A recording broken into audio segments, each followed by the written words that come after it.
परम पूज्य श्री सद्गुरुदेव जी, मंचासीन पूजनीय श्री साहेब जी, मंगलमय पूजनीय संत समाज, सम्माननीय सज्जनों और देवियों। लोभ क्या है? लोभ से मनुष्य के जीवन में क्या लाभ या हानि होती है? लोभ का परिणाम क्या होता है? इन बातों पर गुरुदेव जी ने इस छंद में बहुत ही मार्मिक ढंग से विवेचन किया है, जो मनन करने योग्य है। आवश्यकताएं जीवन की विवश सभी को करती, निर्वाहिक चीज़ों को लेकर चिंता मन में भरती। नाना विषय भोग की इच्छा जब मन में होती है, जैसे कैसे धनोपार्जन की प्रवृत्ति होती है। धन पैदा करते अनेक उपयोग सही बिरले हैं, निज पर के उपकार रहित कौड़ी कौड़ी धरते हैं। संग्रह की प्रवृत्ति होती जब पाप शुरू होता है, मन मलिनता से घिर जाता शुभ संचित खोता है।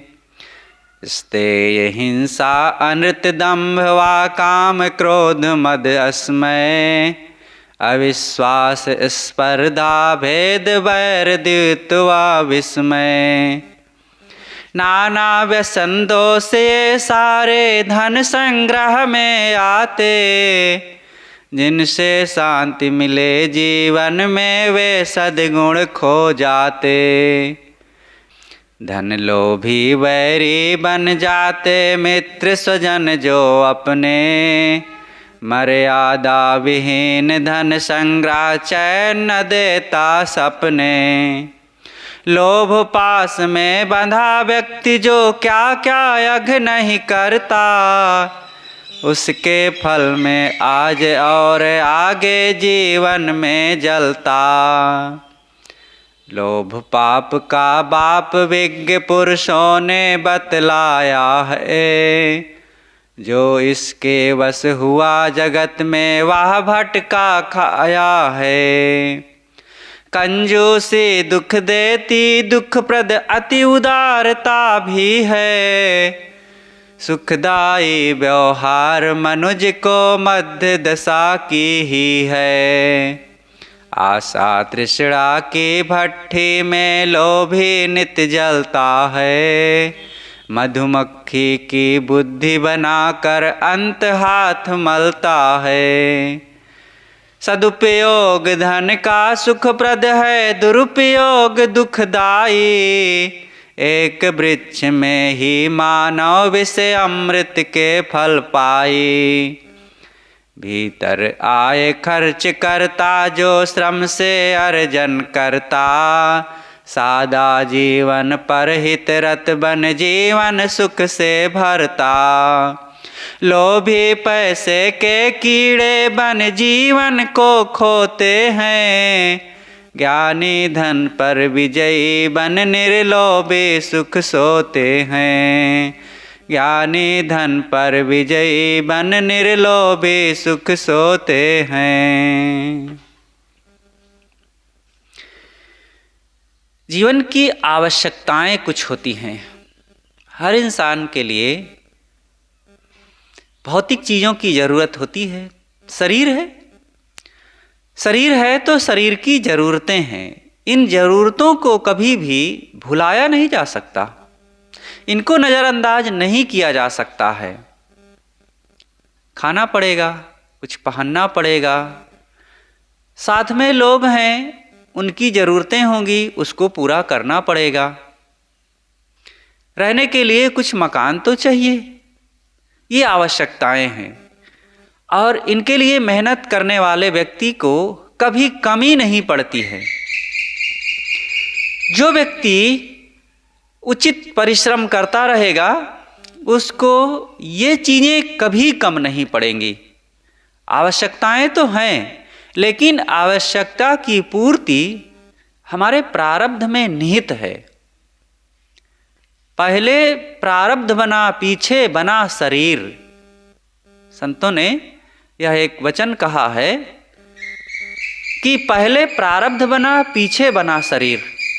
जब प्रारब्ध बन गया है, बाद में शरीर बना, तो शरीर के निर्वाह के लिए प्रारब्ध में सारी व्यवस्था है, लेकिन लोभ की पूर्ति के लिए प्रारब्ध नहीं बना है।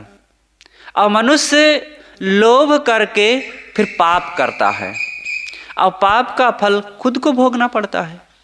लोभ करने से धन कभी बढ़ा भी लेता है, लेकिन वह धन उसके विनाश का कारण बनता है।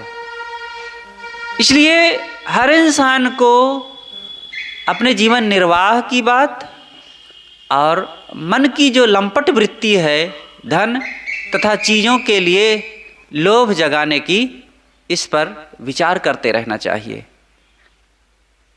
विवश सभी को ये शरीर की आवश्यकताएं तो करती हैं, लेकिन जो समझदार होगा वो विवश नहीं होगा, दिखावा में ना पड़े। जब प्रारब्ध सबका बराबर नहीं हो सकता है, तब भौतिक चीजें कैसे बराबर हो सकती हैं?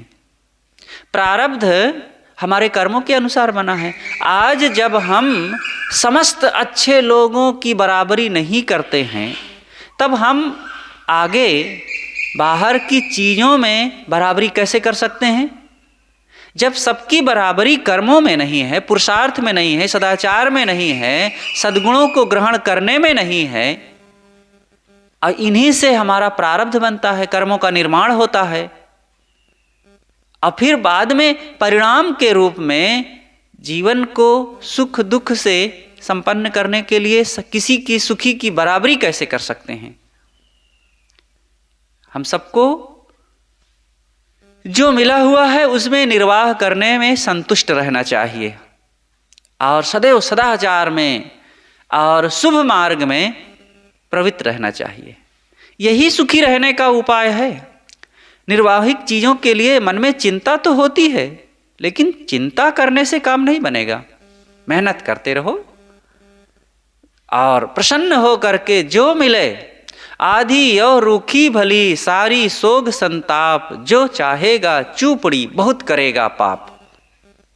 सदगुरु कबीर का वचन है कि आधी खाओ, कम है तो आधी खाओ, और सूखा रूखा खाओ। अब तुम्हारे पास चीजें कम है, लेकिन मन में चुपड़ी खाने की इच्छा हो रही है, तो पाप करना पड़ेगा फिर, और ये पाप फिर और नीचे ले जाएगा। एक तो पहले के पापों के कारण आज वैसे ही नीचे चले गए हो, और आज फिर लोभ लालच करके फिर पाप करके कितना नीचे जाना चाहते हो। इसलिए वर्तमान में जितना प्राप्त है उसी में संतुष्ट होना सीखें। अगर धन कम हो जाए तो कम में आ जाओ, और कम हो जाए तो और कम में आ जाओ, और कम हो जाए तो और कम में आ जाओ। चटाई मिलेगी, रोटी के साथ नमक मिलेगा, बस इतना काफ़ी है। इससे कम नहीं होता है किसी का। ये भी सत्य है कि इससे कम नहीं होगा किसी का। और नमक रोटी खाना कौन बुरी बात है? संतोष मन में रखो और गुजारा करने की चेष्टा में रहें, और सत्य के मार्ग पर रहें और नमक रोटी खाएं। देखिए, वो सत्य और सदाचार आपको फिर आगे बढ़ा देगा, फिर आप खुशियों के मार्ग में पहुंच जाएंगे। तो कम में रहो, और धन बढ़ जाए तो फिर और अच्छा खा लो, और अच्छे से रहो, और बढ़ जाए तो और अच्छे से रहो। गाड़ी भी खरीद लो, बढ़िया मकान बनवा लो, और बढ़िया कपड़े पहनो, बड़े शान से रहें, 2 नहीं 4 सब्जी बना के खाओ, कोई बात नहीं। जब बढ़ जाए तो ऐसा कर लो, लेकिन हाँ, बहुत ज़्यादा अपने विलासिता में भी ना रहना, नहीं तो पाप होने लग जाएगा, शरीर रोगी हो जाएगा, मन में दुर्गुण उत्पन्न होने लग जाएंगे। इसलिए अगर ज़्यादा धन है आपके पास तो उसको दूसरों में खर्च करो, सेवा में लगाओ। ज़्यादा धन है तो सब अपने ही देह के लिए विलासिता में और सुख ऐश्वर्यों को बटोरने में, दिखावाबाजी में खर्च करते रहेंगे तो फिर हमारे कर्म बिगड़ने लग जाएंगे। तो चिंता नहीं करना है, जो कुछ है उसमें निर्वाह करो। काहे की चिंता? जब यहाँ होता हमें सब काल रहना, तब हमें कुछ चाहिए था फिक्र करना। जब सदा के वास्ते जाना यहाँ से, किस लिए चिंता करें? किसकी माया से? चिंता ना करो। देखो, मनुष्य संसार में एक ऐसा प्राणी है जिसके पास बहुत कुछ है। परिवार है, जमीन है, प्रॉपर्टी है, कानून है, खेती है, व्यापार है, दुकान है, नौकरी है, हुनर है, ये सब है। और इतनी सारी सुविधाओं के रहते वो कितनों भी कमा करके बढ़ा सकता है। लेकिन दुनिया में मनुष्य ही एक ऐसा प्राणी है कि इतना सब कुछ होते हुए भी ये कमी के एहसास में जीता रहता है और की इच्छा में जीता रहता है। मनुष्य के अलावा अन्य प्राणियों को देख लो, उनके पास कोई सुविधा है? न घर, न जमीन, न दुकान, न व्यापार, न नौकरी, न शासन और न सहयोगी लोग, कोई नहीं है। और फिर भी वे कभी भी कमी के एहसास में नहीं जीते। देखो, ये कोयल कुहुकती है और मस्त सुबह से सो करके उठी और यहाँ अशोक के फल बढ़िया मस्त खा रही है, कुहुक रही। पक्षी चहक रहे हैं, इनको कभी खांसते भी नहीं देखे होंगे, रोगी होते भी नहीं देखे होंगे, कराहते भी नहीं देखे होंगे, और कुछ नहीं है। ये सड़कों के किनारे गाय बैठी रहती हैं, कुत्ते बैठे रहते हैं, मस्त सोते रहते हैं और कोई चिंता नहीं। और रोज खाते हैं, रोज पेट भरते हैं और निर्भय होकर के सोते हैं और जीवन निर्वाह हो रहा है।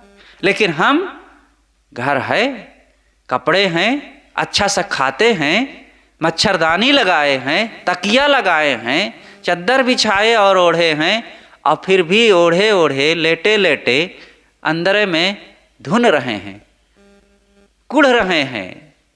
ऐसा क्या होगा, आगे क्या होगा, ये कम हो जाए तो क्या होगा? बेकार की बात। मन में चिंता ना करें, सब पूरा होता रहेगा, आगे भी होता रहेगा। नाना विषय भोग की इच्छा जब मन में होती है, जैसे कैसे धनोपार्जन की प्रवृत्ति होती है। जब भोग विलास की इच्छा जगेगी, तब फिर धन बढ़ाने की इच्छा जगेगी। और जब धन बढ़ाने की इच्छा जगी, तो फिर जैसे तैसे किसी को मारना पड़े, सताना पड़े, लूटना पड़े, फूंकना पड़े और जायज ना जायज जैसे करना पड़े, धन को लाएंगे। क्योंकि हमको ये सुविधा चाहिए, ऐसी सुख सुविधा, ऐसी गाड़ी, ऐसे मोटर, ऐसी कार, ऐसा मोबाइल, ऐसे दिखावाबाजी, ऐसे पत्नी के लिए, बच्चों के लिए। जब ऐसी इच्छा जगेगी तो फिर पाप शुरू हो जाएगा। ये माताएं बहनें भी सावधान रहें। ये दिखावाबाजी में, ये शरीर की दिखावा में, सौंदर्य प्रसाधन इकट्ठा करने में, गहने पहनने में वो पतियों को कोंचती रहती हैं। मेरे लिए तुम ऐसे नहीं लाए, मेरी सहेलियों के पास तो ये चीज़ें हैं, इतना इतना गहना है, उनके घर वाले कितनी व्यवस्था करते हैं, तुम तो ऐसे निखट्टू ठहरे, तुम तो मेरे लिए कुछ लाए ही नहीं, और मेरा गला खाली है, हाथ खाली है, पैर खाली है, कुछ मेरे पास है ही नहीं है। हमको तो जैसे हमारे माँ बाप कुआं में फेंक गए हों और हमारी ज़िंदगी बेकार हो गई है, हम अब आगे ऐसे ही लगता है जीवन बिता देंगे, और तुम तो दरिद्र आदमी ठहरे, तुम क्या करोगे मेरे लिए? नौकरानी बन करके काम केवल कराते रहोगे। ऐसे ऐसे ताने मारेंगी तो फिर पतियों को सोचना पड़ता है, लाएंगे। अब पैसा तो है नहीं, कमाई में उतना होता नहीं, तो फिर आपाधापी करेंगे, जेब कतराई करेंगे, लूट खसोट करेंगे, बेईमानी करके लाएंगे। जब लाएंगे बेईमानी करके तो पत्नी को सजाएंगे, तब वो खुश होगी। लेकिन ये बेईमानी से लाया हुआ धन आपके घर में आएगा तो आपके घर का विनाश ही करेगा। जैसे बाढ़ का पानी होता है, बाढ़ का पानी जब आता है तो हर हरा के घर को तो भर देता है, लेकिन वो भर जाना आपकी खुशियों का साधन नहीं है, वो विनाश का कारण है। सारी चीज़ों को डुबा देगा, आपको भी डुबा देगा, घर को भी बर्बाद कर देगा, और चला भी जाएगा बहुत जल्दी। और जब जाएगा तो कुछ दे करके जाएगा, कुछ ले करके जाएगा। दे करके जाएगा क्या? सड़न, बदबू और रोग, तकलीफ़ें। और ले करके क्या जाएगा? आपके घर की चीज़ें और आपकी सुख सुविधा, आपकी खुशहाली, वो सब को बटोर करके लेके चला जाएगा। ऐसे ही चोरी, बेईमानी, बदमाशी से कमाया गया धन आपको रोग, दुख, तकलीफ, असमर्थता, लाचारी, ये सब दे करके जाएगा। अब आपकी खुशियाँ, शांति, सुख, चैन, प्रसन्नता, स्वस्थता सब ले करके चला जाएगा। इसलिए कभी भी ऐसी चीज़ों के लिए घर वालों को परेशान नहीं करना चाहिए। वो एक ग्वालिन की कहानी तो याद होगी कि वो बार बार अपने पति को ताना मारे, तो ग्वाला जी को तो अटता नहीं था, वो दूध बेचता, जितना होता थोड़ा सा गुजारा होता, तो पानी मिलाने लगी और रोज़ 5 किलो पानी 15 किलो दूध में मिलाने लगी, तो अब 20 किलो होने लगा। तो प्रतिदिन 5 किलो दूध का पैसा वो खुद रखने लगी। और जब 2-3 महीना बीते तो काफ़ी पैसा इकट्ठा हो गया, तो गई बाजार में एक बढ़िया सी नाक की नथनी बनवा करके लाई और खूब खुश थी कि मेरी कमाई का है। और क्या कमाई की थी? पानी बेच करके दूध के भाव वो कमाई की थी। तो एक दिन नहाने गई नदी में अपनी कई सहेलियों के साथ, तो डुबकी लगाई तो मछली ने देखा कि बहुत बढ़िया चमकदार कोई चीज़ है, तो एक बार तो देख लिया। दोबारा जब डुबकी लगाई तो मछली आसपास ही मंडरा रही थी और एक ही झटके में उसको खींच ले गई और नथनी तो चली ही गई, नाक भी फट गई और लहूलुहान। और वो फिर अब रो करके कहने लगी सखियों से कि बहनों, पानी का पैसा पानी में, नाक गई बेईमानी में। ये बेईमानी में चीज़ तो चली ही गई, नाक भी चली गई। ये केवल नाक की नथनी के कारण नाक चली गई, ये शरीर का अंग चला गया, ऐसी बात नहीं है। सबकी नाक चली जाती है।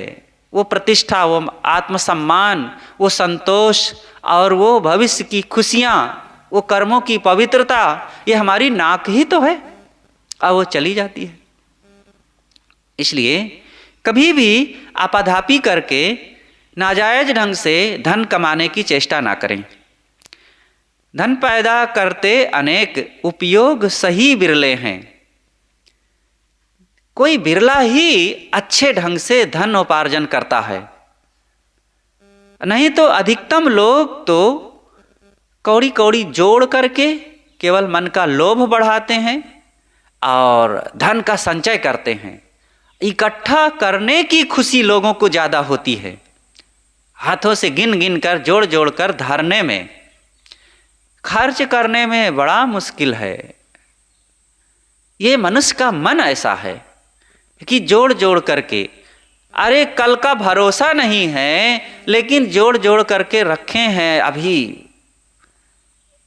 कि कई जन्म तक खाते रहें तभी ना पूरा हो। ऐसे ऐसे दुनिया में लोग हैं कि उनका परिवार और गांव के लोग, यहाँ तक कि वो जिले भर को खिला सकते हैं, ऐसे भी धनी लोग हैं।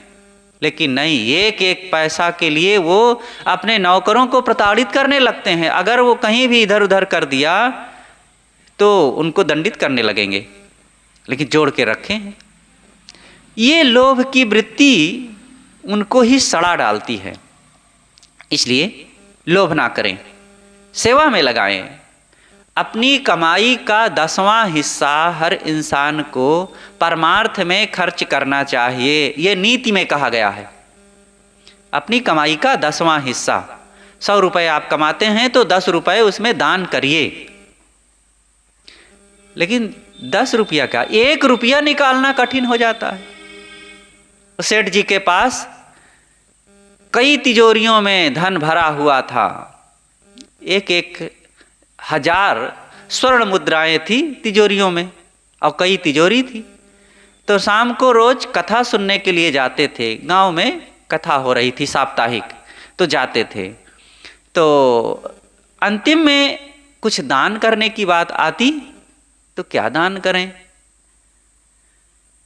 तो सोचे कि अब मैं अगर दान कर दूं, 100 रुपया दान कर दूं या 1 ही स्वर्ण मुद्रा दान कर दूंगा तो मेरी तिजोरी से तो खोड़ हो जाएगा, 1,000 है उसमें से 1 कम हो जाएगा, ये तो ठीक नहीं है, तो कम करना ठीक नहीं। तो उन्होंने विचार किया कि मैं किसी से उधार लेकर के दान कर दूं। और फिर नारियल सबसे अच्छा पुनीत फल होता है, नारियल का दान करना बहुत शुभ माना गया है।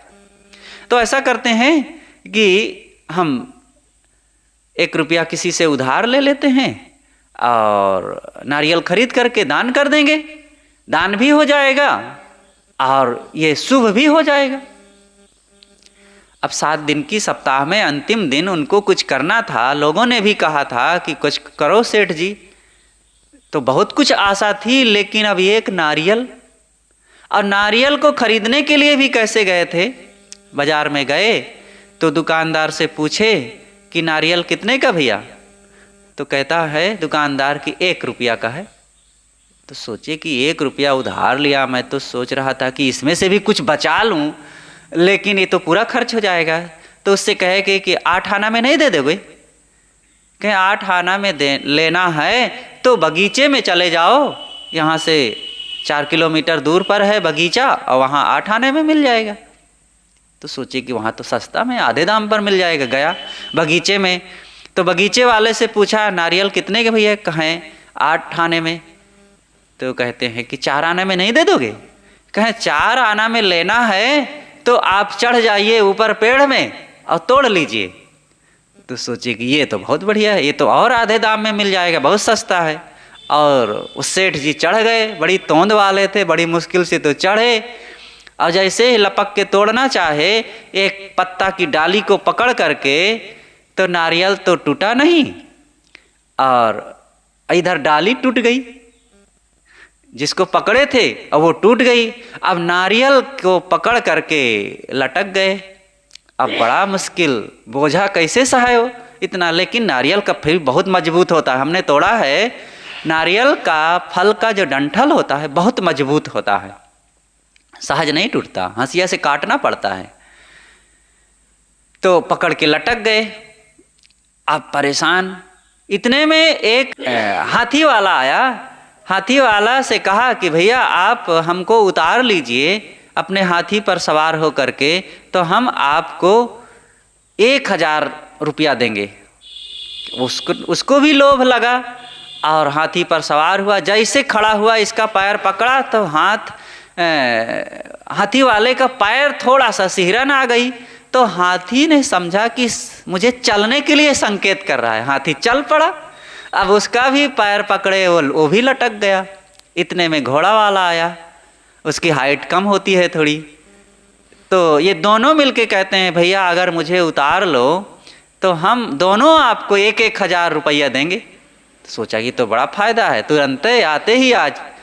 वो भी घोड़े पर चढ़ करके उस हाथी वाले का पैर पकड़ा, और चंचल घोड़ा जैसे ही वो पकड़ा उसका, तो घोड़ा ने सोचा कि मुझे चलने के संकेत कर रहे हैं, वो चल गया आगे। अब 3 लटक गए एक नारियल पर, और इतना बोझा सह न पाया, और नारियल का फल टूटा, और नीचे था कुआं बगल में, और झमाक से तीनों उसी में गिरे और खत्म।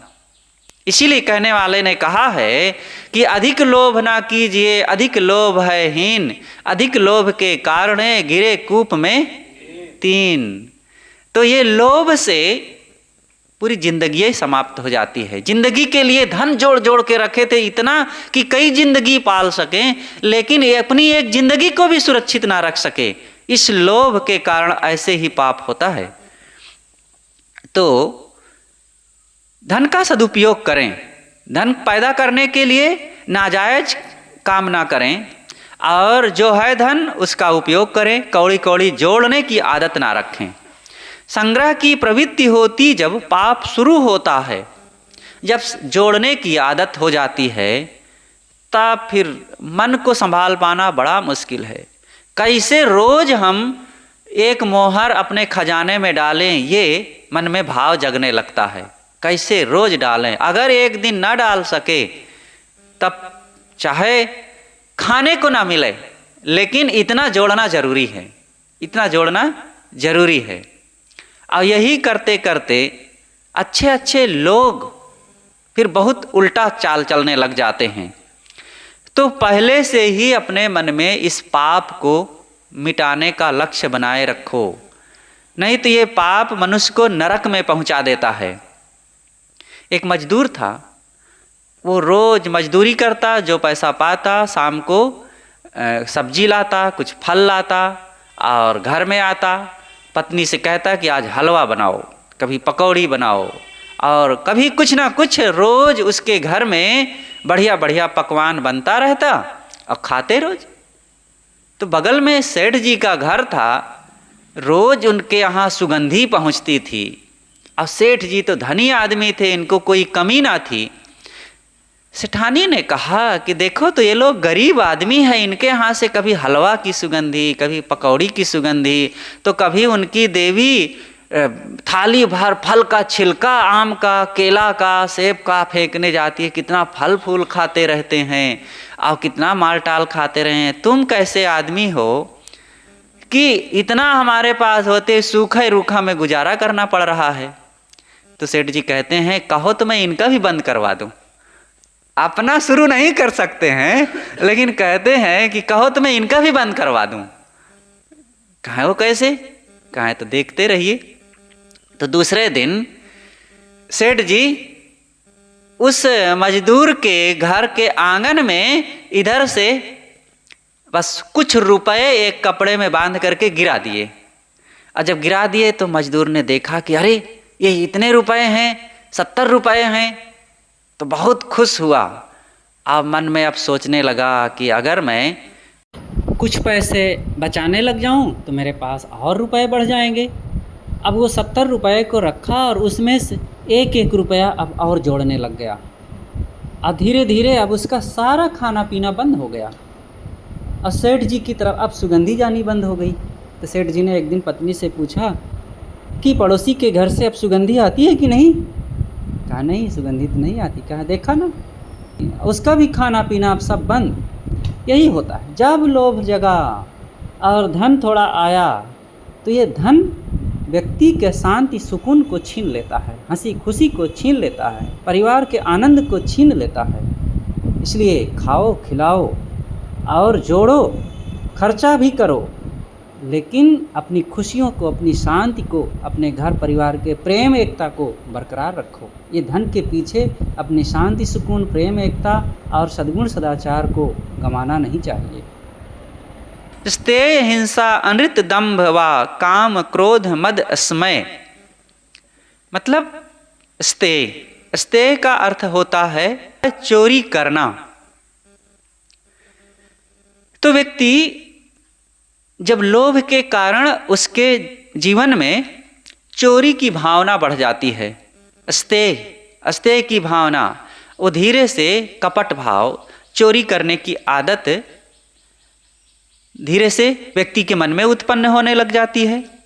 और अधिक लोभ के कारण चोरी करने की आदत और फिर हिंसा की आदत हो जाती है। जब वो धन को बढ़ाना चाहेगा, धन पूरा नहीं होगा तो दूसरों को सताने लगेगा, हिंसा की आदत बढ़ने लगेगी। और उसके बाद फिर इस लोभ से अनृत का स्वभाव पनपने लगता है। अनृत का मतलब होता है असत्य का आचरण करना, झूठ बोलने की आदत हो जाती है। आदमी झूठाई के मार्ग पर आगे बढ़ जाता है। जो व्यक्ति लोभी होगा तो झूठ बोलेगा ही, वो चोरी करेगा, और लोग जब पूछेंगे कि ये धन कहाँ से आएगा तो झूठ बोलेगा। तो इस प्रकार से ये लोभ से झूठ भी सामने आ जाता है। और क्या आ जाता है? मनुष्य के जीवन में दंभ उत्पन्न होता है। दंभ का मतलब दिखावाबाजी। मैं अपना घर दिखा दूं, गाड़ी दिखा दूं, मोबाइल दिखा दूं, अपने गहने दिखा दूं, अपना चेहरा दिखा दूं, ये दंभ होता है। डींग हाँकने की आदत, दिखावाबाजी की आदत। तो ये लोभ से दिखावा और दंभ उत्पन्न होता है, और लोभ से काम वासना जगती है। मनुष्य सोचता है कि अपने घर के लिए, अपने बच्चों के लिए, अपनी पत्नी के लिए ऐसी ऐसी चीज़ें लाऊं। जब ऐसी ऐसी चीज़ लाएगा तो अपनों में मोह जगेगा, और उस मोह की पूर्ति के लिए लोभ उत्पन्न होगा। तो ये, और इसके लिए फिर वासना जगेगी। तो ये लोभ अनेक पापों का सृजन करता है, और क्रोध उत्पन्न होता है। लोभ के कारण मनुष्य के जीवन में क्रोध भी बढ़ जाता है। क्षण क्षण दूसरों से लड़ाई झगड़ा, क्रोध की आदत हो जाती है। और मद, इसी लोभ से मद मत्सर बढ़ने लगते हैं। मद का मतलब होता है अहंकार। और अस्मय का मतलब होता है व्यंग। अगले को किसी न किसी ढंग से व्यंग करके गिराने की आदत, नीचा दिखाने की आदत, ये है अस्मय नहीं, स्मय। तो ये लोभ जब उत्पन्न होता है तो व्यक्ति के जीवन में अनेक व्यंग्यात्मक, दूसरों को नीचा दिखाने की, मजाक और देख करके दूसरों को नीचा गिराने की आदत, तो ये लोभ से ऐसा भाव जगता है। अविश्वास भी, अधिक लोभ से अविश्वास उत्पन्न होता है। स्पर्धा बढ़ती है। उनके पास इतना बड़ा घर हो गया, मेरा कैसे होगा? उनकी इतनी बड़ी गाड़ी है, मेरी गाड़ी कैसे आएगी इतनी बड़ी? तो स्पर्धा होती है, प्रतियोगिता, आगे निकल जाने की भावना, ये लोभ से होता है। भेद दृष्टि, मन में कुछ छल कपट रखने की भावना, ये लोभ से उत्पन्न होता है। और द्यूत का मतलब होता है जुआखोरी। जब अधिक लोभ होगा तो धन कमाने के लिए वो कहीं जाके सट्टाबाजी करेगा, जुआ खेलेगा, फिर जुआ से खूब पा जाऊंगा तब और जुआ खेलूंगा, फिर खूब कमा लूंगा, खूब बढ़ जाएगा, ये आदत हो जाती है। तो ये लोभ के कारण जुआबाजी और सट्टाबाजी व्यक्ति शुरू कर देता है। और अधिक जब लोभ बढ़ा तो विस्मय, आश्चर्यजनक और भी दुष्कर्म व्यक्ति करने लग जाता है। तो ये कवियों ने, ज्ञानियों ने कहा है कि लोभ के कारण 15 दोष मनुष्य के जीवन में आ जाते हैं। धन में 15 दोष कही कवि न कीन परमान। सद्गुरु विशाल देव ने भी ये कहा है कि धन में अधिक जो लोभ करेगा, जोड़ जोड़ करके रखेगा, आपाधापी करेगा, छल बेईमानी ठगी करेगा, तो उसके जीवन में ये 15 बुराइयां पक्के रूप में आ जाएंगी और उसका जीवन बर्बाद होने लग जाएगा। इसलिए नाना व्यसन दोष ये सारे धन संग्रह से आते।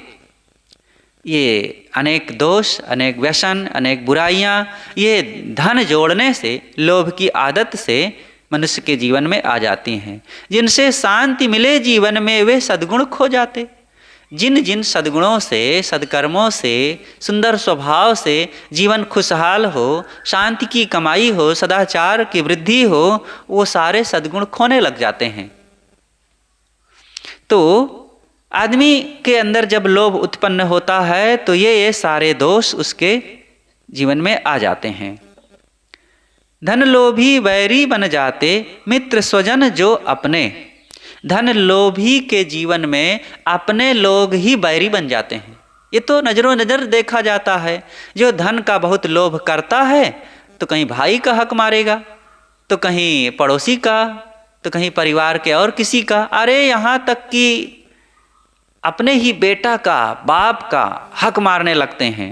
और इसी से फिर विवाद, लड़ाई और पाप होने लग जाते हैं। तो धन लोभी बैरी बन जाते। धन के लोभी लोग, जब हम ज़्यादा लोभ करेंगे तो दूसरे भी तो लोभी हैं, और फिर लोभी से लोभी टकराएंगे, एक दूसरे के दुश्मन बनेंगे। तो इसलिए लोभ का त्याग करो।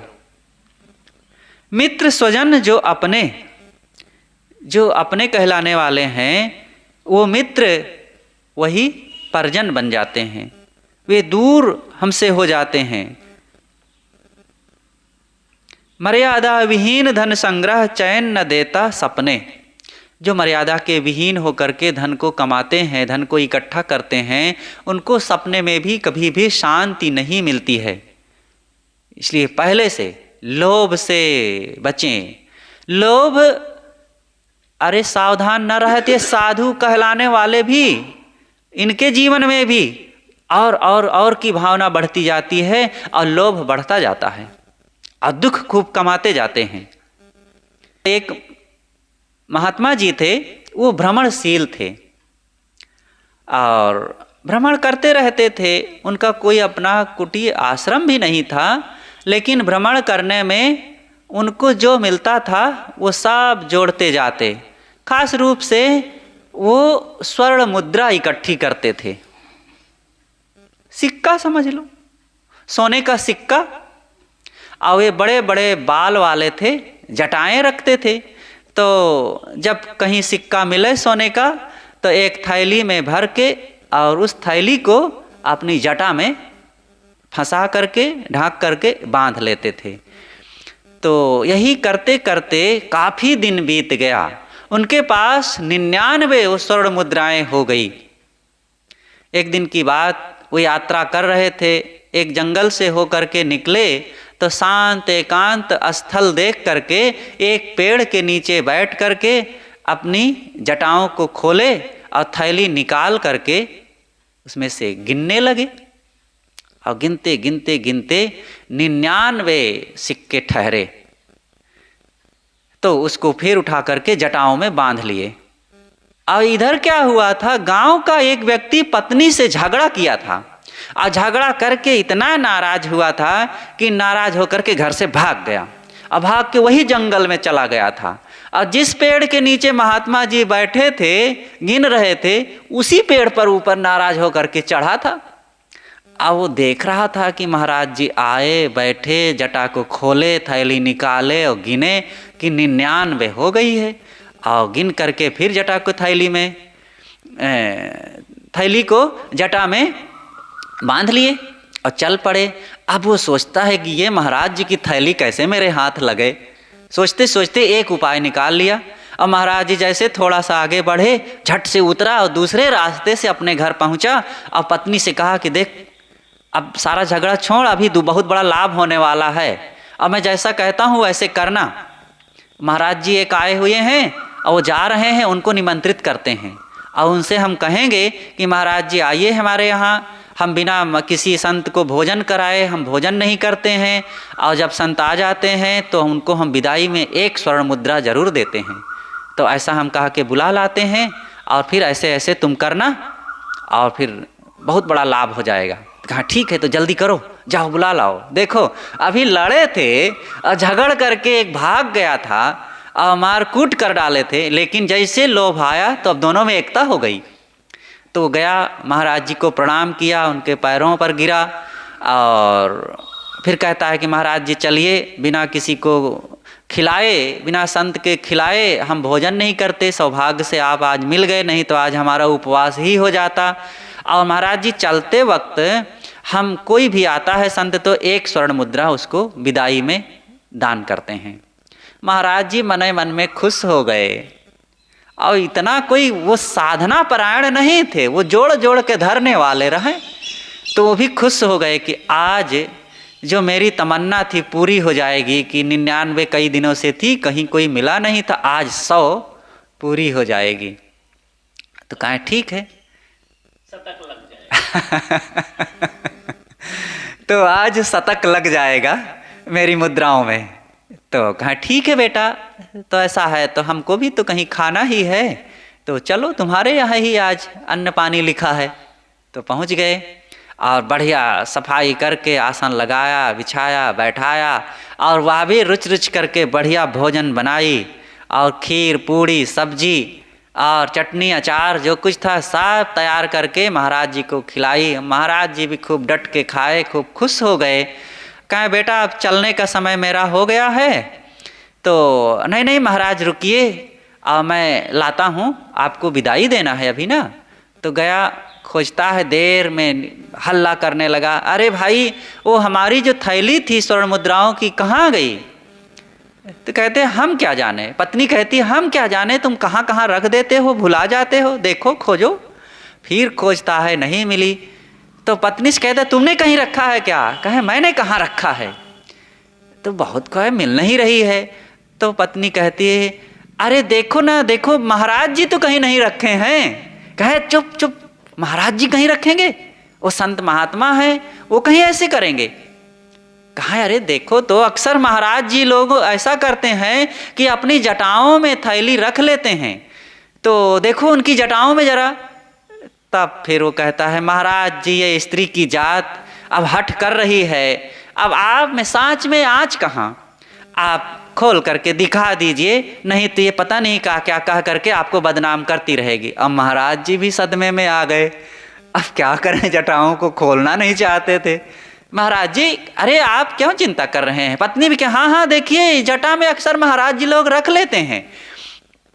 तो अब खोलना पड़ा उनको, और जैसे खोले तो खन्न से थैली गिर पड़ी 99 सर्फियों से भरी हुई।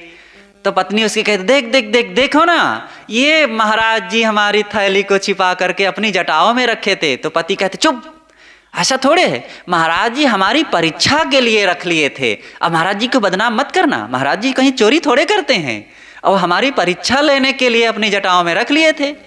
तो कहें कोई बात नहीं महाराज जी, कोई चिंता की बात नहीं है। और फिर पूरी थैली को ले लिए और उसमें से एक सिक्का निकाल करके महाराज जी के चरणों में रखे और कहते हैं महाराज जी धन्य भाग जो आप हमारे घर पधारे और हमारा निमंत्रण स्वीकार किए और पुनः पधारिएगा। अब महाराज जी बेचारे काटो तो खून नहीं, अब वो अंदर अंदर टूट रहे हैं। कहा ठीक है, जब फिर 99 सर्फी हो जाएगी तो फिर आऊँगा। तो अब बेचारे वर्षों वर्षों की जोड़ी हुई 99 सर्फी आज उनके हाथ से चली गई, एक सर्फी मिली। अब फिर वो जोड़े, अब जब 99 हो जाएगी तो किए ही है आमंत्रण कि आना महाराज जी। तो ये लोभ के कारण इस प्रकार से ये साधु महात्मा, अरे मठ मंदिरों में जाकर के देख लो कितने लोगों के जोड़ जोड़ करके रखे हैं। सेवा में लगाओ, भंडारा करो, संतों की सेवा करो, भक्तों की सेवा करो, ये जोड़ जोड़ करके रखने की आदत बहुत बुरी बात है। तो इस प्रकार से मन मलिन हो जाता है और ये 15 दोष आएंगे अगर जोड़ जोड़ करके रखेंगे। और क्या आएंगे? नाना व्यसन दोष ये सारे धन संग्रह में आते, अनेक प्रकार के व्यसन। आदमी जब लोभी होगा तो शराब की आदत हो जाएगी, गांजा पीने की आदत हो जाएगी और गंजेड़ी भंगेड़ी हो करके और नाना दोष आ ही जाएंगे। ये सारे दोष आएंगे और जिससे शांति जीवन में कभी नहीं मिलेगी, सारे सद्गुण खो जाएंगे। और धन लोभ करने से अधिक जब लोभ की प्रवृत्ति बढ़ेगी तो हमारे घर के लोग भी, हमारे पड़ोसी भी बैरी बन जाएंगे, स्वजन ही परजन हो जाएंगे। मर्यादा विहीन धन इकट्ठा करने से मन की शांति समाप्त हो जाती है और आदमी को कभी भी चैन नहीं मिलता है। वो सब समय बिलबिलाता रहता है, भटकता रहता है, रात दिन धन धन धन जपता रहता है, कहाँ से आवे, कैसे वो आवे, काटो माथा। और वो लोगों को छल कपट और मोह बैर में पढ़ करके और डाल करके दूसरों को और पाप पर पाप करता रहता है। लोभ पास में बंधा व्यक्ति जो क्या क्या अघ नहीं करता। लोभ के पास में बंधा हुआ व्यक्ति कौन सा पाप नहीं करेगा। पास का मतलब फंदा, जाल, बेड़ी। ये बेड़ी है, हमारे पैरों की बेड़ी तो दिख जाती है लेकिन जो मन में बेड़ियां जम जाती हैं वो नहीं दिखती हैं। और लोभ महाबेड़ी है, महाजाल है। रस्सियों के जाल में फंसा हुआ पक्षी तो कभी निकल भी सकता है, लेकिन ये इच्छाओं, कामनाओं, वासनाओं, लोभ मोह के जाल में फंसा हुआ व्यक्ति कभी भी छुट्टी नहीं पाता है। इसलिए इस जाल को काटो और इस जाल से बचो। तो सद्गुरु कहते हैं कि लोभ के पास में बंधा हुआ व्यक्ति कौन सा पाप नहीं कर डालता है, सारा पाप करता है, पाप पर पाप करता है। आज देख लो, पत्नी को, पति को लोग मार डालते हैं। आज का समाज पति पत्नी के रिश्तों में भी अब वहाँ अपनत्व तो घटता जा रहा है बड़ी तेजी से। धन दिखता है, जिसके पास धन है उसको पत्नी भी आ जाएगी, और निखट्टू और कुरूप काला कलूटा और लूला लंगड़ा के पास भी पत्नी आ जाएगी धन देख करके। अब जब सोचो धन देख करके आएगी तो वो उसकी दृष्टि धन पर रहेगी कि उस अपने पूज्य पति पर रहेगी? धन पर रहेगी। और धन पर सदैव उसकी नजर रहने से वो धन कैसे मिले और किस तरीके से मेरे हाथ लगे, इसकी जमीन, इसकी प्रॉपर्टी, इसका बैंक बैलेंस, और जैसे तैसे वो कुछ दिन में उसकी प्रॉपर्टी को, उसके बैंक बैलेंस को हथियाने में लगी रहेगी। और जैसे उसके पास आया उसको लात मार के सब छीन के चल देती है। ये है रिश्तों की लोभ के कारण दुर्दशा। इसलिए सज्जनों और देवियों और पूज्य संतों, सबसे निवेदन है कि ऐसे महाविनाशकारी लोभ का त्याग करते रहो। ये लोभ में आदमी की सारी दुर्गति होती है, सारा पाप होता है। इसके फल में आज और आगे जीवन में जलता, जिसके परिणाम में मनुष्य आज जलता है और आगे भी जलता है। दो राजपूत भाई थे, ऊँटों की सवारी करके हाथ में बंदूक लिए चले जा रहे थे। तो रास्ते में चलते हुए आगे देखते हैं कि एक बूढ़ा व्यक्ति दौड़ता हुआ, हाँफता हुआ इनकी ओर आया, और जैसे ही पास में आया कहता है आगे मत बढ़ो, सामने शैतान बैठा है, तुम्हें खा जाएगा। ऐसा कहा करके आगे निकल गया, इनको कुछ कहने का मौका ही नहीं दिया। तो ये लोग आपस में विचार किए क्या बात है भाई, ये कहता है शैतान बैठा है, खा जाएगा, आगे ना जाओ। तो ये लोग आपस में विचार किए कि अरे बूढ़ा था, डर गया होगा कुछ देख करके, हम लोग तो ऊँट की सवारी किए हैं, हाथों में बंदूक भी है और छतरी है, हमको कौन से शैतान का डर है, चलो देखते हैं क्या होता है। आगे बढ़े, और जैसे थोड़ी दूर आगे बढ़े तो एक बड़ी सी असरफियों से भरी हुई थैली पड़ी मिली। आइए उतर करके ऊँट से उठा लिए और समझ गए कि वो व्यक्ति अपने किसी व्यक्ति को बुलाने के लिए गया है और हमको बहकाने के लिए ऐसा कहा था कि आगे मत बढ़ो, शैतान बैठा है, तुम्हें खा जाएगा। बहुत खुश हो गए दोनों भाई, आगे बढ़े। शाम हो गई थी, एक पेड़ के नीचे रुक गए कि आज यहीं विश्राम करते हैं। अब खाने की ज़रूरत पड़ी तो एक भाई कहता है कि भैया देखो, जाओ गांव से कुछ खाने पीने की चीज़ें लेकर के आओ, आज यहीं विश्राम करेंगे, सुबह चलेंगे आगे। तो जब चल देता है एक भाई तो वो विचार करता है रास्ते में, अभी कुछ ही मिनटों में ये इतनी कीमती स्वर्ण मुद्राएं 2 भाग में बट जाएगी, अब मेरे पास तो आधी ही लगेगी। ऐसा करूं, मुझे भोजन के लिए तो कहे ही हैं, भोजन ले लूं और उसी में जहर मिला लूं, कहीं से लेकर के जहर मिला दूं और अपने उस भाई को खिला दूंगा और सारा धन मेरा हो जाएगा। और उसने ऐसा ही किया। और इधर एक दूसरा भाई जो बैठा है उस धन की रखवाली में, कि उसको छोटे को आदेश दिया था, वो विचार करता है कि अभी थोड़ी ही देर में ये 2 भागों में धन बट जाएगा। और मैं ऐसा करता हूँ कि जैसे मेरा भाई आएगा और इस बंदूक से ठा ऐसे मार दूंगा और ढेर हो जाएगा और सारा धन मेरा हो जाएगा। दोनों की योजनाएं अब पक्की हो गई। अब इधर ये जहर मिश्रित रोटी लेकर के आया और जैसे ही पास में आया और इधर बड़ा वाला भी तैयार बैठा था, पास में आते ही ठाए से जोर से बंदूक से मार दिया और ढेर हो गया। अब सोचा कि भूख लगी है और खा लूँ और जल्दी रातों रात यहाँ से निकल चलूँ।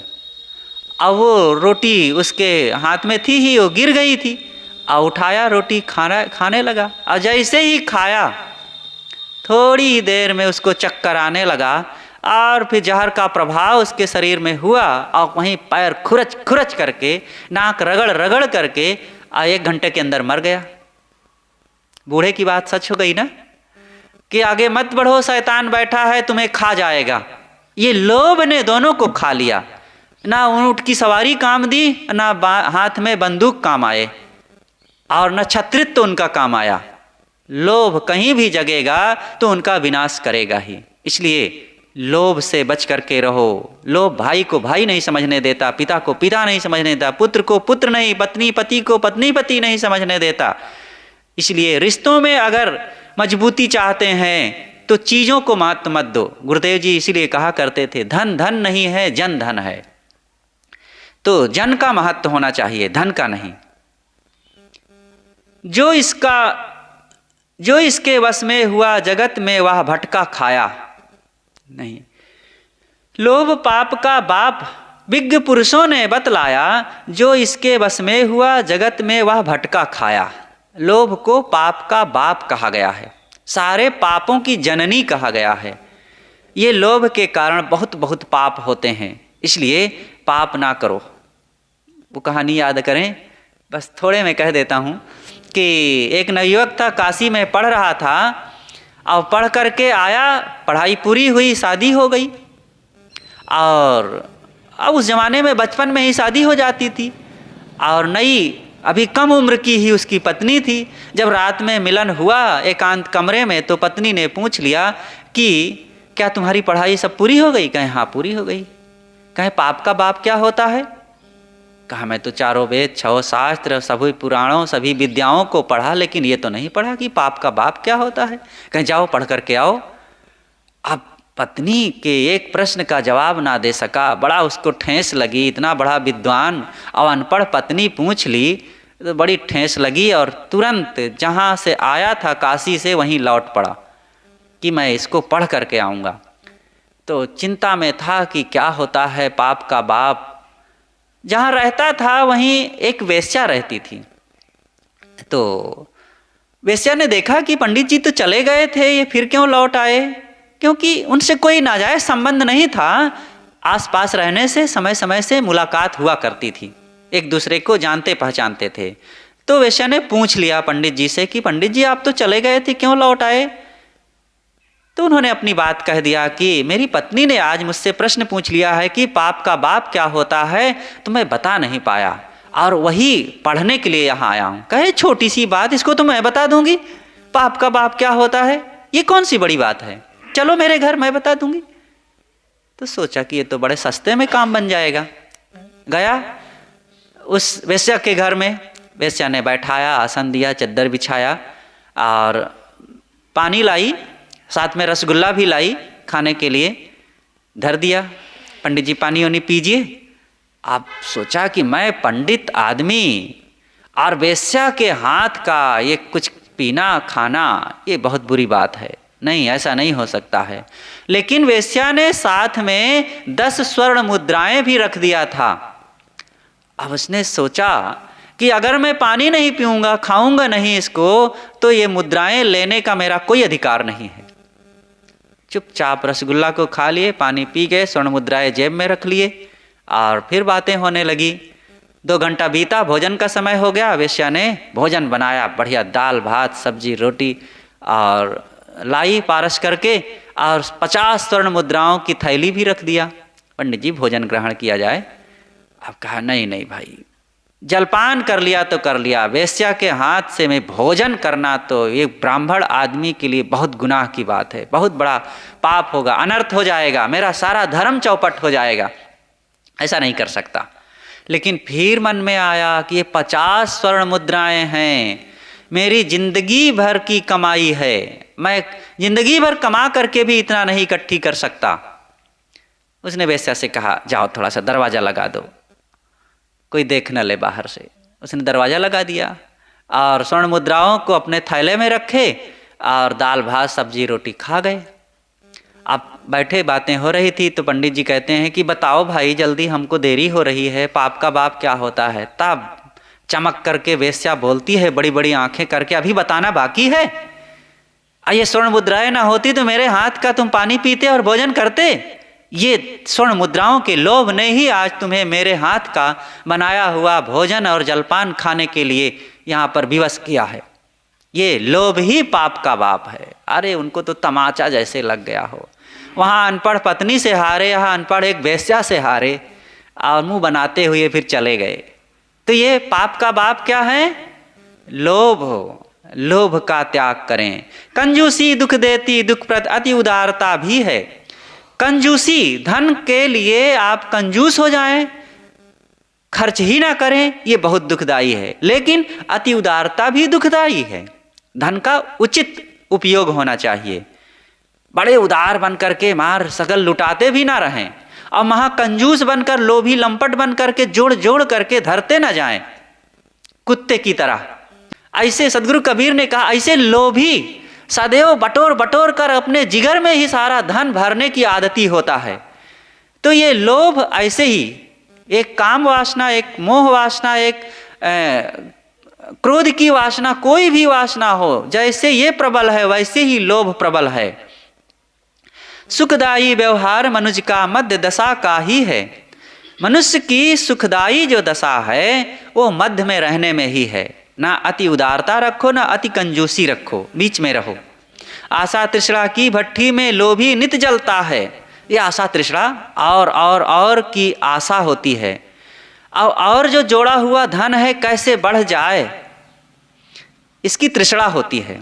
मतलब जो धन प्राप्त नहीं है उसकी आशा करना, पाने की, उसे आशा कहते हैं। और जो प्राप्त है उसको और बढ़ाने की आदत को तृष्णा कहते हैं।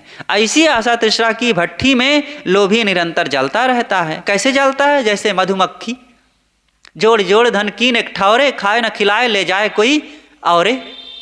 आदमी जोड़ जोड़ के धरता जाता है, न खाता है न खिलाता है, अंतिम में कोई दूसरा उठा ले जाता है। मधुमक्खी जोड़ जोड़ के धरती जाती है और अंतिम में मधु कड़वा आता है और आग दिखा दिखा कर सेंक सेंक करके और उनको हटा दिया अथवा जला के मार डाला और सारा मधु दूसरा कोई उठा ले गया। एक सेठ जी थे, खूब धन जोड़ जोड़ के रखे थे, बूढ़े हो गए, मरणासन्न हो गए, अब लगा कि अब जाने वाले हैं। तो गांव के कई लोग आए उनको देखने के लिए। तो बेचारे का एकदम असमर्थ स्थिति थी। तो गांव के लोगों ने कहा कि सेठ जी कुछ चलते चलते दान पुण्य करते जाओ, अंतिम में तो कुछ पुण्य कमाई कर लो। तो बोल तो सकते नहीं थे, हाथों से संकेत करते हुए कहे कि जो कुछ है ये दीवार में गड़ा हुआ है खजाना, और निकाल करके मेरे नाम से कुछ करो दान पुण्य। और बच्चे सामने थे, वो समझ गए कि धन के बारे में पिताजी बता रहे हैं। तो तुरंत बात बहकाते हुए लोगों से कहते हैं बच्चे कि पिताजी कह रहे हैं कि सारा धन तुम्हें दीवार बनवाने में खर्चा कर दिया, अब कहाँ से दान पुण्य करूं, अब कुछ नहीं है। अब बस ऐसा कह करके गांव के लोगों को बच्चों ने लौटा दिया। अब पिता के पास सारा धन होते हुए अब कुछ कर नहीं सकता था और सब बच्चे हड़प लिए। देखो यही होगा अंतिम में, कुछ कर ना सकोगे। इसलिए जब तक शरीर है जौलो कर डोले पगुचाले तौलो आस न कीजे। काहे कबीर यही चलत नदी से तासु बचन का लीजिए। जिसको अपने साथ चलते नहीं देखते हो उसको वचन मात्र से क्या आदर दे रहे हो। ये धन जमीन प्रॉपर्टी आदि का सेवा करो, सेवा के लिए मिला हुआ है। अंतिम में हाथ मल के रह जाओगे। सहयोग धन का, सदुपयोग धन का सुखप्रद है, दुरुपयोग दुखदाई। एक वृक्ष में ही मानो विष अमृत फल पाई। इसी धन का सदुपयोग अमृत और दुरुपयोग विष है। एक ही चीज में दो फल मिलते हैं, विष का भी अमृत का भी। अब कौन सा फल चाहते हैं हम? विष चाहते हैं कि अमृत चाहते हैं? अगर सदुपयोग करते रहेंगे, उचित घर परिवार समाज संत गुरुजन और सदाचार में खर्च करते रहोगे तो अमृत फल फलेगा आपके लिए। और इसी का शराब कबाब में, दुष्टों में अथवा जोड़ जोड़ करके धरने में आप लगाएंगे तो वहीं से विष के फल लगेंगे और पूरा जीवन बर्बाद हो जाएगा। भीतर आय खर्च करता जो श्रम से अर्जन करता, सादा जीवन पर हित रत रत बन जीवन सुख से भरता। आमदनी के अंदर खर्च करने की आदत होनी चाहिए। और जो आमदनी के अंदर खर्च करता है और फिर परिश्रम करके धन को जोड़ता है और सादा जीवन जीता है तो उसका जीवन सुख शांति से संपन्न हो जाता है। ये कहावत है कि आमदनी कम खर्चा है ज़्यादा, यह तो बात बिकाए की। ताकत कम गुस्सा है ज़्यादा, यह तो बात पिटाए की। आमदनी कम है खर्चा ज़्यादा है। कुछ ऐसे लोग होते हैं कि नौकरी भी करते हैं लेकिन महीने की अंतिम तारीख आते तक दुकान से इतना उधार ले लिए होते हैं कि जैसे उनकी आमदनी मिलती है, सैलरी मिलती है और 4 दिन में सारा उधार पटाने में खर्च हो जाता है। अब आगे गुजारा कैसे हो? ये आदत है। अब उनका नखरा है कि ऐसी चीज़, ऐसे कपड़ा, ऐसे गाड़ी, ऐसे मोबाइल, ऐसे चाय पानी, ऐसे समोसा, ऐसे जलमान, ऐसे खीर पूड़ी रोज खाएंगे। खाओ और बिको और दुखी हो। अरे भाई कम है, कम खाओ, कम खर्चा करो, गुजारा करो। और उधार, उधार जहर की भांति है। कर्ज कभी भी मत लो, जितना बन सके कर्ज का मर्ज नहीं जानते हो। ये ऐसा मर्ज है कि असाध्य रोग बन जाता है, आपको डुबा करके ही रहेगा। इसलिए कर्ज बहुत दुखदाई है, इससे बच करके रहें। तो आमदनी के अंदर खर्च करें, सादा जीवन, उच्च विचार रखो। और जीवन में सुख शांति चाहते हैं तो सादगी को अपनाओ। लोभी पैसे के कीड़े बन जीवन को खोते हैं। ये लोभी मनुष्य पैसा का कीड़ा बन बन करके एक एक पैसा जोड़ते हैं और जीवन को बर्बाद करते हैं। रात दिन वही पाप में मन लगा रहता है। ज्ञानी धन पर विजयी बन निर्लोभी सुख सोते हैं। जो ज्ञानवान है, विचारवान है, वो निर्लोभी होते हैं, धन पर विजय प्राप्त करते हैं और उसका सदुपयोग करते हैं, गुलाम नहीं बनते। वो भक्तराज शंकर भगत जी की याद करें। एक बार गुरुदेव जी उनके यहाँ पहुँचे और इतने में एक व्यापारी आ गया और गुरुदेव जी का स्वागत सम्मान करने के पश्चात शंकर भगत जी ने व्यापारी से बातचीत किया और गुड़ बेचा। उनके पास गुड़ का एक छोटा व्यापार था और गुड़ बेचे तो उसने पैसा दिया और पैसा को उठा के उधर धर दिए पात्र में जहाँ पैसा रखते थे। तो व्यापारी देखा तो व्यापारी ने कहा, सेठ जी आप धन लक्ष्मी पाए और थोड़ा माथा भी नहीं लगा, इसको हम माथा में लगाएंगे, रुपया को माथा में लगाना चाहिए। कहा अरे माथा लगाने से लक्ष्मी और आती है घर में। तो कहा अच्छा, तो जितना पैसा रहा उनके पास में और जो व्यापारी दिया था वो सब चांदी के सिक्के खरखराए के जमीन में गिरा दिए और गिराए के जो पैर से कचरे देर तक कचरे और कहें कि लक्ष्मी जाए, कह दो जाए जिधर जाना हो, हमको कोई डर नहीं है, चली जाए जहाँ जाना हो। और कहीं नहीं गई और खूब कचर के और तब फिर वही अपने बटोर करके उस पात्र में फिर रखे, कहीं चली जाए। ऐसे बहादुर बनना चाहिए। ये धन उपयोग की चीज है कि माथा में लगाने की चीज है। इसलिए सदुपयोग करना सीखें, धन का गुलाम नहीं। उन्होंने खुद कहा कि मैं देखो धन को जोड़ता हूँ सेवा में, परमार्थ में और जीवन गुजर में खर्च करने के लिए। मैं धन का गुलाम नहीं हूँ। धन जाना हो जहाँ चला जाए और मेरे लिए इसकी कोई चिंता नहीं है। और ऐसा करने वाले का धन कहीं चला जाता है क्या?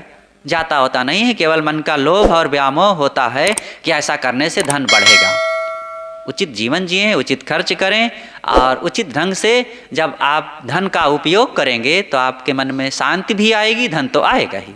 इसलिए यह तरीका है लोभ से निकल करके सुख शांति को कैसे जीवन में कमाया जाए। गुरुदेव जी ने इस पद में बहुत मार्मिक उपदेश दिया है। सभी साधकों, सज्जनों और देवियों को इस पर खूब मनन चिंतन करना चाहिए और अपने जीवन से लोभ का त्याग करके खूब सुखी होना चाहिए। बोलिए सद्गुरुदेव की जय।